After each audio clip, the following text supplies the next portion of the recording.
単行本の表紙に隠されてるいろんな秘密。ネウロ11巻で日付が変わったのと同時に、それまで逆さまだった表紙が正1 0時へと逆転するネウロはビビッときた。イノサンおよびイノサンルージュ。最初の方は違い1滴2滴くらいついてる単行本表紙なんだけど、本編が進行するにつれ血の量が増えてきて後半でフランス革命やる頃には単行本表紙が血しぶきで埋まるようになっていった。最終巻ではついに全ベンチで塗りつぶされたのゾッとした。こういう見せ方があるんだなって。スパイファミリーの14巻15巻。つながる表紙かと思いきや向かい合ってお茶を飲んでる構図と聞いて納得した。でもこれ実はカバーを取ると、過去はつながっていた表紙になっている演出が憎い。スパイなら実感。過去編で椅子にも座れない状況が現れてたのが辛かった。金玉の1巻と最終77巻の表紙。最初一人だったのにだんだん仲間が増える構図。いいよね。単行本カバー表紙のデルーハは全て読者を見ている。作者解説より、子は見られてたのか。しかも犯行現場や帯もデザインの仕込みに使ったワンパンマン8巻。戦いのシーンかと思いきや帯を取るとゲーム。牛尾と虎。大体の表紙で槍を持ってた牛尾が最終巻では笑顔で槍から手を離してるのが物語の終わりを感じさせて好き。ディメンション W の光る表紙。すごい斬新だと思った。なんだこれすげえ。他の巻も光るから並べると圧巻なんだよね。筋肉マンの36、37巻。36巻9最終巻で脱いだマスクを37巻でまた結び直してるのが好き。ヒロアカで青山だけがうつむいてるのが伏線だったのは全く気がつかなかった。現実でよくやってたプロレスをサンデー表紙でやったの見た時は笑った。島本藤田ダブル新連載の時の表紙大好き。文庫視点だったからページからの否定者視点の15巻表紙に震えた。アンデッド・アンラック。ハンターハンター30巻。十二神の後ろ姿なんだけど特定の人物が裏で手を組んでいる様子を表している。ポケットに手を入れて手の内を見せてない人物が複数いるのも好き。不滅のあなたへの表紙は登場人物の叶えたかった夢を書いたいらしくて読み終わってから見るとキュッとなるんよ。1巻は旅立てなかった少年が旅に出るところ。2巻は大人になりたかったマッチ。3巻はみんなで過ごしている不死。守れなかったマッチもいる。4巻は仮面をつけずにリーンを守るグーフ。なるほど、ちょっと全巻見返してくる。アプリで読んじゃったからこういうの知らなかったな。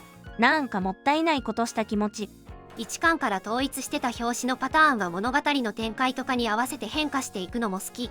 おしとやかな絵だったけどメンバー集まって本格的にバンド始まってから荒々しい雰囲気に変わったロックレディ。同一人物気になるから読んでみるかな。こういう一冊だけじゃ気づかない仕掛け好き。ソウルイーター。19巻を境に白一色だった背景が黒く濁っていって狂気に飲まれる世界を表してるみたいだった。アンデッド・アンラック。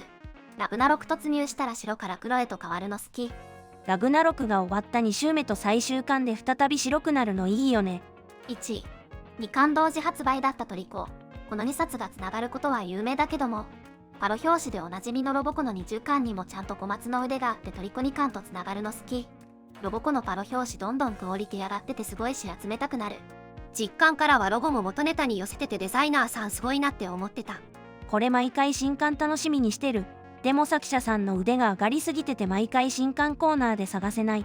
こういう仕掛けに初めて触れたのはドラゴンボール。画像は新装版だけども。背表紙がつながってる漫画は本棚に並べると気持ちいい。もし途中で打ち切られたら中途半端に終わるのかとは思う。正面で並べるとつながる表紙も大好きだよ。敵対勢力同士で向かい合うの良いよね。イルマくんの生徒 VS 教師陣の表紙も好きだった。キャラがつながってはいないけど実は構図につながり合ったっての好き。日の丸相撲17巻18巻。まさに物語の集大成にふさわしい一枚絵。つなげてみた時感動した思い出。大好きな表紙。つながる表紙といえば鬼面組で初めて見たな。出て安心した。このくらいのさりげなさが良いのよ。魔法少女に憧れての表紙とかもね。初見の人は左が主人公陣営に見えるってのも合わせて好き。イルマくんも46巻47巻つながってたね。46巻とあまりにも構図が似てて47巻すでに買った気になって買い損ねるところだった。方針演技完全版。横に全てつながっていて朝、昼、夜、朝になってるのも好き。天下が死ぬ朝焼けを天下と中央が担当してるのいいよね。出版社を超えて表紙がつながるのもいい。サンデーの表紙にゾロいるの知らなかったらビビるな。集英社と小学館は同じグループの会社だからやりやすいんだろう。大手アニメ雑誌の垣根を越えたつながる表紙は本屋で見た時感動した。雑誌の垣根越えてるのは随分大掛かりよね。調整とか大変そうだけどそれだけに壮観。つながる表紙で思い出すのはぬらりひょんの孫。これ大好き。まさに百鬼夜行って感じ。筋肉マンのつながる表紙は最高の一枚絵だ。この遊び方を最初に思いついたやつは出てこい。コナンは映画のたびにつながる表紙やるな。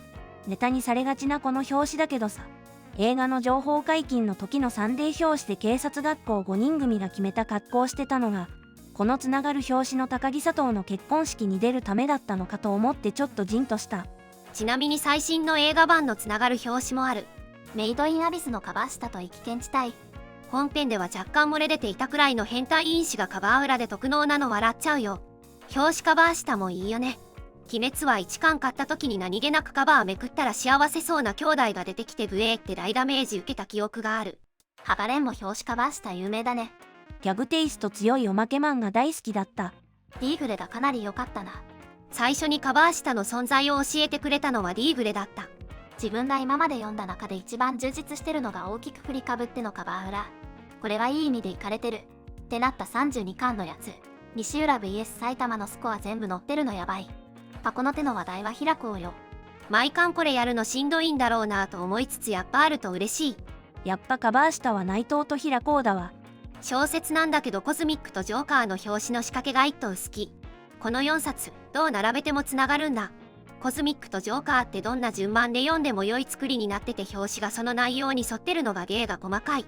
そもそものデザインも当時斬新で好きだったのに、さらに集めてみたら仕掛けまであってさらに好きになった方針演技の表紙。1巻と13巻の対抗棒と王天くんだけ逆さまなんだよね。構図としてつながってるわけじゃないけども、27巻の凄まじい形相で雷をぶつけ合う2人から次巻の28巻で優しい表情してるゼオンになるのがたまらなく好き。当時の単行本が絶版になってしまった今でもたまにグッズとかで使われてたりしてて嬉しい。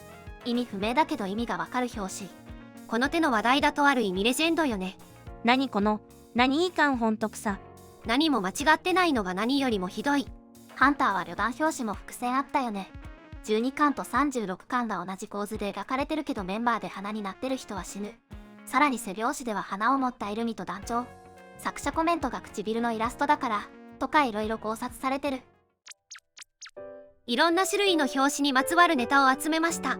初めて知ったのもあってやっぱ漫画最高だなと思ってます。圧倒的なカラー絵の世界をまとめた動画も見応えがありますよ。次はどんな漫画のネタをまとめようかな。またよろしくお願いします。